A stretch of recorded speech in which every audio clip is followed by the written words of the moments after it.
কিন্তু প্রিয় নবী কোনোদিন আজান দেন নাই। আল্লাহু আকবার বলেন না? প্রশ্ন জাগে না যে আজান দিয়ে মানুষকে নামাজের জন্য ডাকা হয়, এ আজান নবীজি কোনোদিন দেন নাই কেন হুজুর? এটা আবার কেমনে কথা, কেমনে সম্ভব?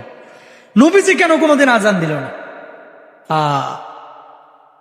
আল্লাহর নবী স্পেসিফিক নিজে কোনোদিন বলেন নাই এই কারণে আমি আজান দিই নাই, কিন্তু মুহাদ্দিসিনরা যারা গবেষক ওনারা রিসার্চ করে কয়েকটা বিষয় বের করেছেন এবং এটাই বাস্তব। এই কারণে নবীজি আজান দেন নাই। শোনেন, তারাবির নামাজ যদি নবীজি প্রতিদিন 20 রাকাত পড়তেন, এটা ফরজ হয়ে যাওয়ার সম্ভাবনা ছিল, ঠিক কিনা? নবীজি যেটা নিয়মিত করতো সেটা কি হয়ে যাইতো?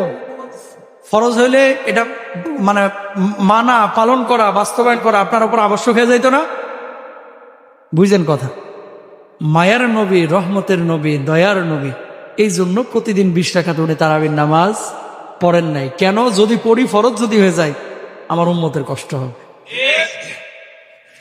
আজান যদি নবীজি দিতেন নিয়মিত, এই আজানটা দেওয়া এখন হচ্ছে কি সুন্নাহ। আপনি যদি আজান না দিয়েও নামাজ পড়ায়, আজকে ধরেন ইমাম সাহেব আজান দেন নাই বা মুয়াজ্জিন আজান দেয় নাই, আমি যদি নামাজ পড়াই দিই, নামাজ হয়ে যাবে। আমার আজান দেওয়া কি সুন্নাহ? কি সুন্নাহ? নামাজ হয়ে যাবে। কিন্তু নবীজি যদি নিজে প্রতিদিন আজান দিতেন, আজান দেওয়াটা ফরজ হয়ে যায়। কথা বুঝতে পেরেছেন? তাহলে রহমতের নবী দেখেন এখানে আপনার আমার জন্য মায়া দেখিয়েছেন। আল্লাহু আকবার বলেন।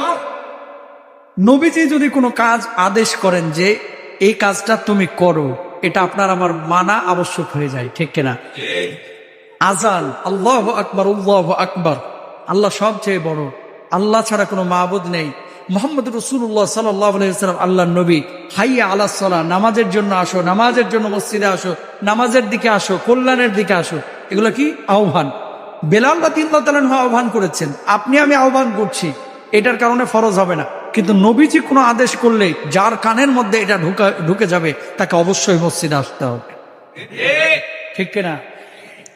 নবীজি এই কারণে কি করেছেন? ঠিক সেই সময় নবীজি আজান দেন নাই।